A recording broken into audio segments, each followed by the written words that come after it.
So this is my monthly reseller recap video for the month of August. I took a 2-week vacation in the month of August, not only from my 9-to-5 job, but also from my eBay business. If you are new here, hello, my name is Heroin Bob. You can just call me Bob. I'm a part-time reseller in the state of Virginia, and I took my 2-week vacation to the state of Texas to go meet my partner's family. I am now going to throw it to my wall of accountability so you can see why my sales suck this month, even though I kind of just told you. Welcome to the wall of accountability. So this wall is very barren. It's devoid of mostly all numbers besides green ones, which I guess in some cases would be nice, but that is because for these 2 weeks here in this month and a little bit down here, all of my stores are in vacation modes. So that means I wasn't listing, I wasn't packing orders, I wasn't sending offers, I wasn't doing anything. I was accepting offers if they came through, but that is about it. So this is how I started the month. I tried. Also, that's my ceiling fan. Hello, ceiling fan. I got 3 7s here, which I thought meant that I was going to have a very lucky vacation. I tried to do some listing like right before I left on vacation. So that's where this number came in, and yeah, you can see that it's not good. So this was July, which was the worst month of listing I've ever done, I think, since I started reselling consistently. So as far as that goes, that improved. I also brought in less than I listed, which is great, but it's only 1. And then here's the sales, which is the least number of sales I've done in probably like, I don't know, 1.5 years, 2 years for a month. So this is what it looks like for a part-timer when they take half a month off and put all their stores in vacation mode.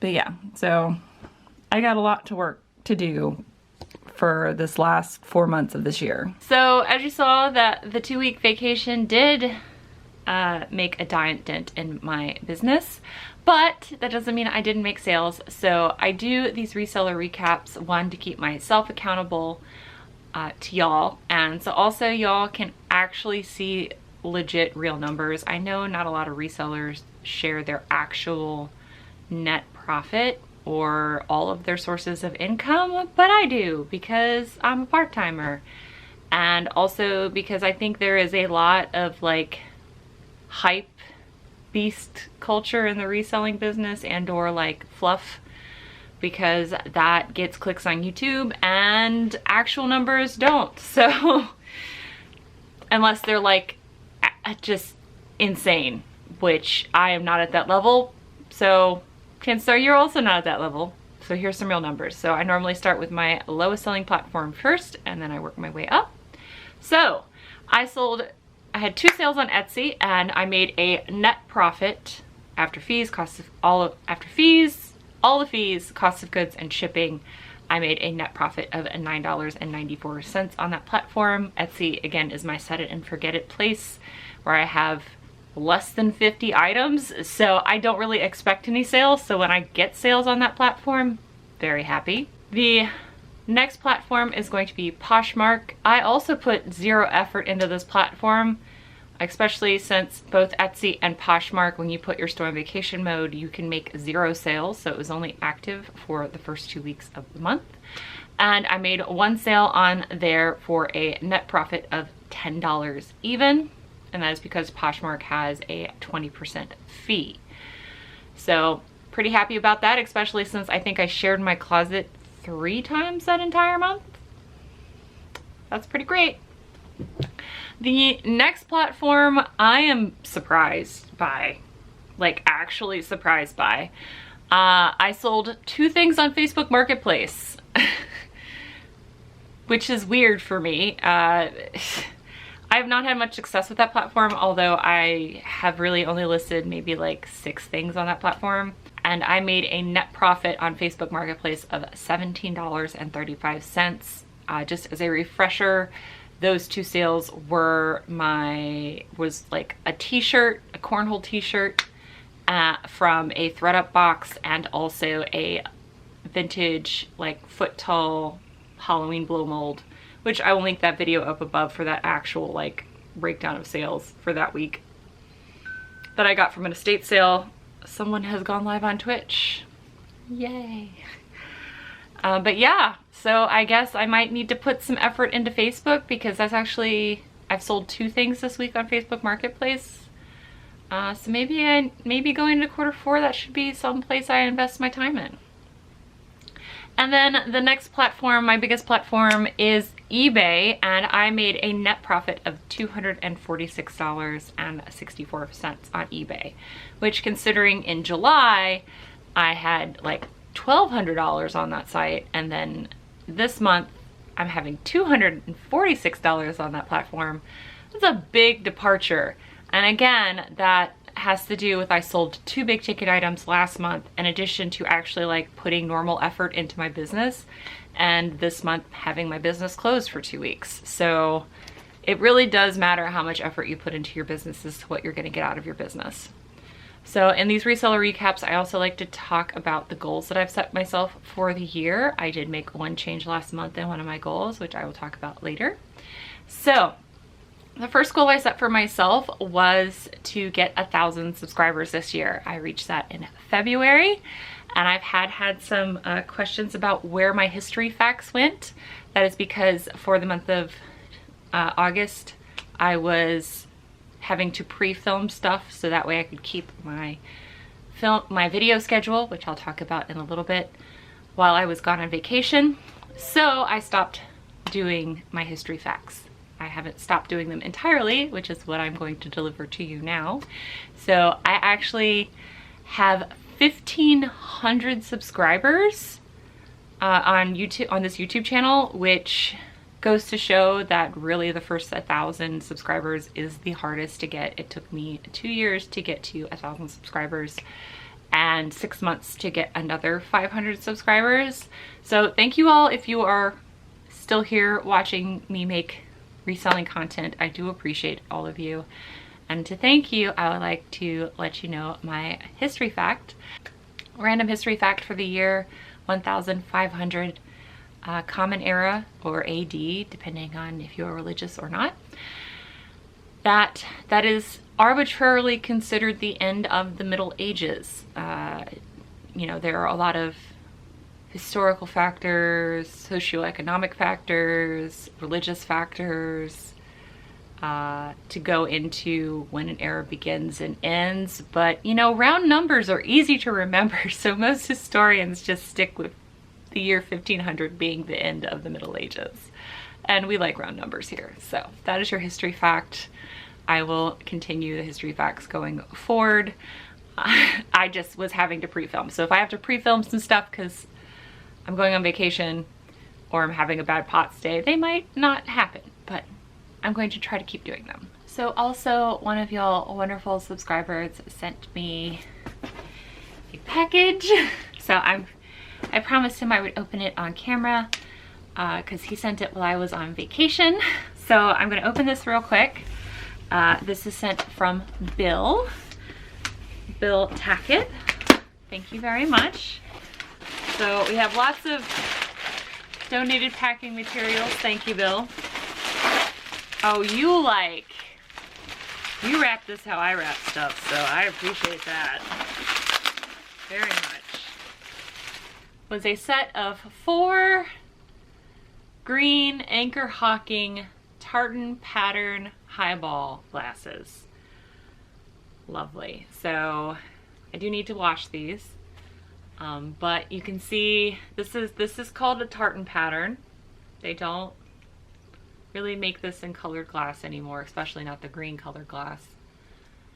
And I'm very happy. That does mean I have to get rid of all of my other glasses to make room for these, but that is a good thing. I'm currently using some like oddball Libby Harvest Wheat glasses, like 2 that didn't make an even set to sell.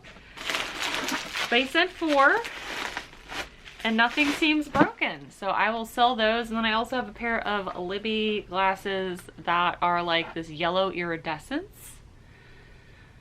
and like this weave pattern.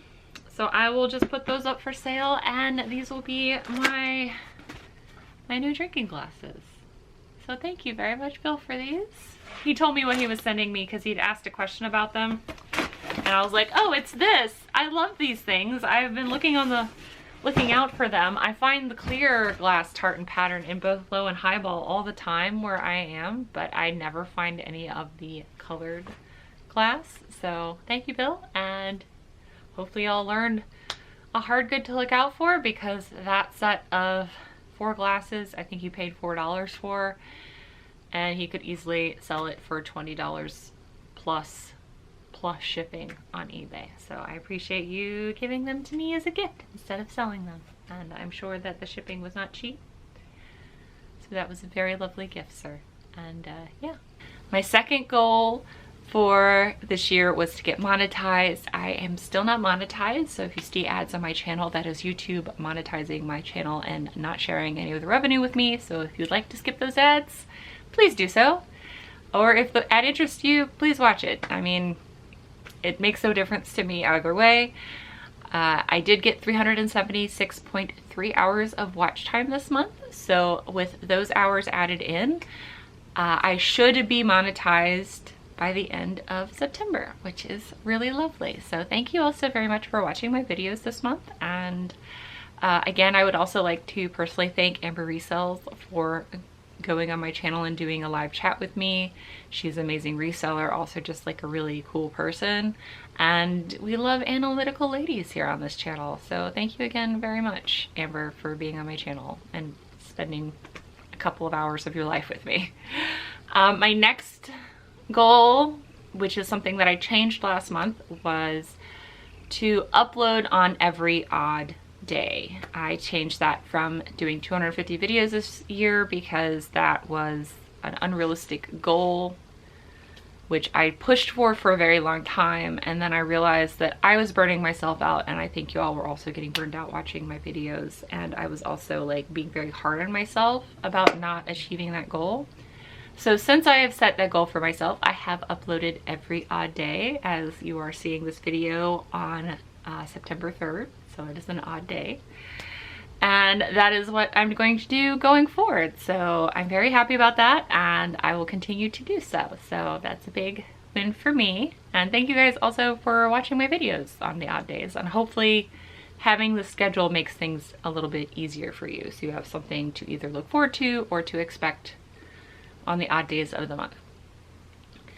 The next goal I had set for myself is to diminish my death pile to about 50 items.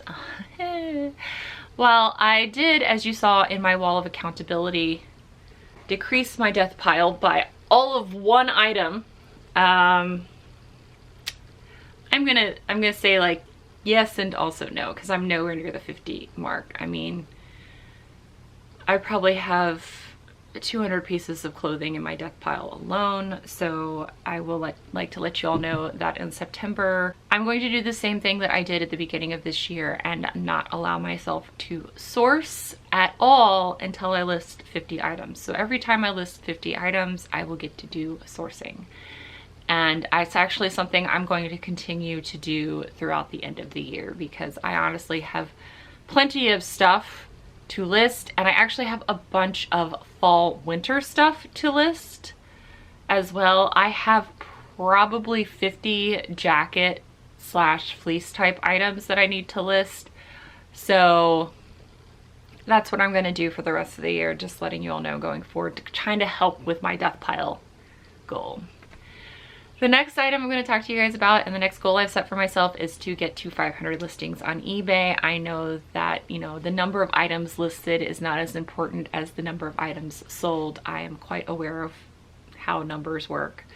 You know, you could have 100 items listed currently, but have like 1,000 items sold, and that 1,000 items sold is way more valuable than how many items they have currently listed. But I want to try to build up my store to get to the point where like I can feel comfortable maybe transitioning to full-time, and then working on buying. I have a lot of long tail items in my store. Also, I still have a bunch of stuff in my store that were older buys when I was learning how to resell as more of like a consistent thing, or more as like an actual business. So I ended this month with 420 listings, and I'm pretty happy with that. So I am getting closer to that 500 goal to be achieved by the end of the year, and I am happy about that. And the next one is probably the one that hurts my heart the most for this month, and that is my actual net profit. So I set a goal for myself to have $10,000 in net profit by the end of the year, and I made a net profit, as you guys heard earlier, if you did the maths, of $283.93. That is the lowest amount of net profit I have made this year, and is again a stark contrast to how much net profit I made last month. And I know it is because of the fact that I put my store on vacation for two weeks, but it's still a little bit heavy on my heart. But when I add up all of my net profit since the beginning of the year, I'm at like 3,900. So still got a long ways to go before I'm gonna get to 10K, but maybe I'll have an amazing Q4. So again, I am going to put some sourcing restrictions on myself to focus on listing, which worked very well for me at the beginning of the year. And overall, I'm still very happy. I had a very lovely vacation, or I should say a trip, because I feel like it's more of a trip because we had familial obligations throughout most of it, and then a lot of it was traveling, like physically traveling and not like doing fun stuff while traveling. It was lovely, and I'm very grateful for it, and I'm also very excited about fall and Q4. So hopefully you guys enjoy this video and this realistic look of what part-time reselling can be for a part-time reseller who also happens to be disabled and does a bunch of other stuff, including having a regular 9-to-5 job. But I hope you guys have a wonderful day doing whatever it is you're doing, and until the next video, bye! Bye. But when I add everything up, I'm at $39,000, somewhere in there, of net profit. $39,000, that sounds amazing.